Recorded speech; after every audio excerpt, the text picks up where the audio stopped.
She didn't walk away because the love died. She walked away because she finally realized the one person she'd stopped loving was the one she saw in the mirror every morning. People love to talk about heartbreak like it's a car crash. One sudden, violent impact and everything changes. But for Maya, it wasn't a crash. It was a slow leak, a quiet erosion that happened grain by grain over months, until one day she looked in the mirror and the woman staring back was a stranger. The most unsettling part? She never saw it happening. Before we dive into her story, I want to pause and ask you something. Have you ever contorted yourself into someone you didn't recognize, just to fit into the life of a person who made you feel like you were always a little too much or not quite enough? If that feeling is familiar, drop a comment below. And if stories like this resonate, please hit like and subscribe to Winds of Thought. There's more where this came from. Now, let's rewind to where the leak began. Maya was 24, in her final year of university, living in a cramped apartment that always smelled faintly of old textbooks and the noodles she'd reheated one too many times. She was the friend who remembered every birthday, the one who stayed up late to quiz classmates on materials she'd already aced, the one who always had a kind word, even when her own world felt hollow. By all accounts, she was a master at loving other people. The problem was, she had no idea how to ensure any of that love was ever directed back at her. It's a specific kind of quiet imbalance, the kind that creeps in, settling into the walls of your life, invisible until the weight of it is so heavy you can't remember a time when you weren't carrying it. His name doesn't matter. What matters is what he came to represent for her. He was captivating, but he was a ghost. He'd vanish for days without a word, only to reappear with a smile that made her forget the sting of every unanswered text. He could make her feel like the center of the universe in one moment, and in the next, like she was invisible. And every time, she convinced herself that the warmth was the truth and the distance was just a temporary glitch. She spent 8 months in that loop, 8 months of sanding down her own rough edges, of swallowing the questions she had every right to ask. She told herself she was being patient, but it wasn't patience. It was fear, dressed up in the quiet clothes of compromise. She was terrified that asking for more would make him leave, and she was even more terrified of what it would mean about her if he did. Without realizing it, she had quietly handed him the remote control to her self-worth. She didn't know she'd done this. No one ever does while it's happening. Her days took on a rhythm. Wake up, reach for the phone before her eyes were even open, check for his name before checking the time. If there was a message, a knot in her chest would loosen, just a little. If there wasn't, she'd carry that absence like a pebble in her shoe, not enough to stop her, but enough to remind her, with every step, that something was wrong. She'd go to class, take notes, laugh with her friends at lunch. To the outside world, she was fine. But she wasn't fine. She was just very, very good at pretending. The shift happened on a Tuesday in November. She didn't feel it happening.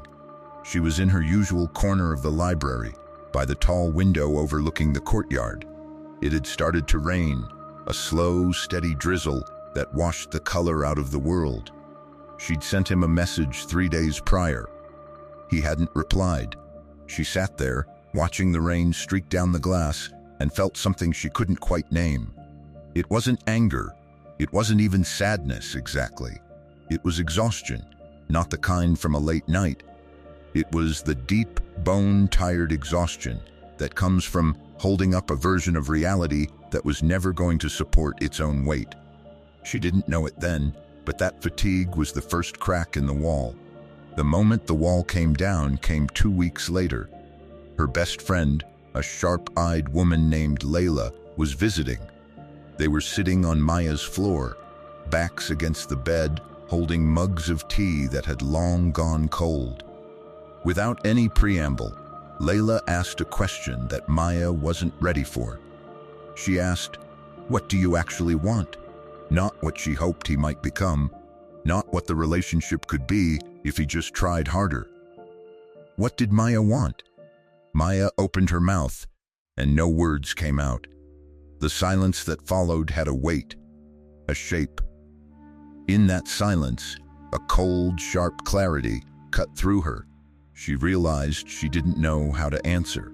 She had been so consumed with being what he needed, easy, agreeable, always available, that she hadn't asked herself what she needed in so long, she'd forgotten the question. Layla didn't push. She just waited. Maya looked down at her hands on the cold mug and felt something crack open inside her chest. It wasn't painful. It was like a window being pried open in a stuffy room. She whispered the truth. She said she wanted to feel like she wasn't the only one rowing the boat. Once she said it out loud, it was real. She couldn't unknow what she now knew. She didn't leave with a dramatic exit. There was no shouting, no final, cathartic message. She just stopped. She stopped waiting. She stopped rearranging her life around the possibility of hearing from him. She stopped checking her phone the second she woke up. She stopped making herself small to fit into the space he'd left for her. It felt like standing in a dark room after the power goes out. She cried, sometimes for reasons she couldn't explain. It wasn't just about him. It was for the months she'd lost, for the version of herself she'd quietly let slip away. The girl who used to write in her journal every morning. The one who took long evening walks just to think. The one who hadn't spent a whole week waiting for a single text from someone who couldn't be bothered to send one. She grieved that girl, and that grief was necessary. It wasn't weakness. It was a cleansing. But beneath the grief, something else was taking root. One morning, she woke up early, the room quiet, and the pen sitting on her desk. She picked it up and wrote for over an hour. She didn't even read it back. The next evening, she went for a walk. Then the next, and the next. She started noticing things again. The way the sky turned a specific shade of orange for just 5 minutes before sunset. The way her apartment smelled better with the windows open. The way her tea tasted better when she wasn't clutching her phone. 3 weeks after she stopped reaching, she was back in the library. Same spot, same window. But this time, the sun was out. She was working on her thesis, a chapter she'd been dreading. She wrote for 2 hours straight. And somewhere in the middle of it, she realized something. She hadn't thought about him, not once. She hadn't felt the familiar gnawing ache of waiting. She was just there, in her own life, doing her own work. There was no fanfare, no swelling music. She just looked up from her laptop and noticed that the world was still there. She was still there, and she was okay. More than okay. She felt like herself. The self that existed before the 8 months of waiting. The one who knew her own birthday was a day worth celebrating. The one who trusted her own preferences without needing to check if they were an inconvenience for someone else. She wasn't healed. That's a destination that doesn't exist. Healing isn't a finish line. It's learning a new direction. Sometimes she still drifts the old way out of habit, but she catches it sooner. And each time it hurts a little less. She had a conversation with her mother around then that she'd carry with her. Her mom, sensing the shift, asked how she was doing. Maya told her the truth. She was learning something she wished she'd known years ago. She'd been trying to earn love from someone who'd already decided the exact amount he was willing to give. She'd mistaken patience for a willingness to accept less than she deserved. Her mother was quiet for a moment, then said something simple. Choosing yourself doesn't mean you stop loving others. It just means you stop disappearing in the process. Maya wrote that down. She kept it. There's something nobody tells you about self-worth. You can't think your way into it. You can't just decide one morning to value yourself and have it magically be true. It doesn't work that way. Self-worth isn't a belief, it's a practice. It's built in the small, unglamorous choices to treat yourself like someone you actually love. For Maya, those choices looked ordinary. Finishing the chapter she was avoiding, going to bed at a reasonable hour, responding to friends she'd been too distracted to text back, buying herself a small bunch of flowers on a Thursday for no reason. None of it felt like a breakthrough, but over weeks, it added up to something. It added up to a person who remembered that her own life was worth showing up for. She finished her thesis. She started participating in class again, offering ideas she'd kept to herself for months. She laughed more, not because life was easier, but because she wasn't carrying the dead weight of a one-sided hope. One night, she went out with Layla to their old spot. They sat for hours, talking about everything and nothing. When Maya walked home alone, the air was crisp and the streets were quiet.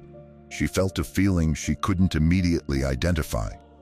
It wasn't loud happiness or the relief of an ending. It was something quieter. Something like arriving home to a place you didn't know you'd been looking for. She hasn't sworn off love. That's not the point. The point is, she learned that chasing someone who isn't choosing you isn't love. It's a performance. A one-woman show where you're the only actor and the only audience. It keeps you busy, it gives you something to hope for, but it doesn't give you what love is meant to give. The feeling of being seen, of being met, of not having to earn every moment of kindness. She learned that the amount of effort she was willing to pour in wasn't a measure of her love. It was a measure of her fear. And fear is a terrible foundation for anything you want to last. It's just a very loud distraction from the question she should have been asking all along. The question wasn't, how do I make him stay? The question was, why am I so willing to shrink myself to make someone comfortable who isn't worried about my comfort at all? That question, when she finally asked it, changed everything. Not all at once, but like light flooding a room when you finally pull the curtains open. Everything is the same, and yet everything looks different. She's still learning. She always will be. But she moves through the world differently now. Not with arrogance or certainty, just with a quiet knowing that her life belongs to her. And belonging to yourself isn't a consolation prize for not being chosen by someone else. It's the only real starting line. Choosing yourself isn't the end of loving others.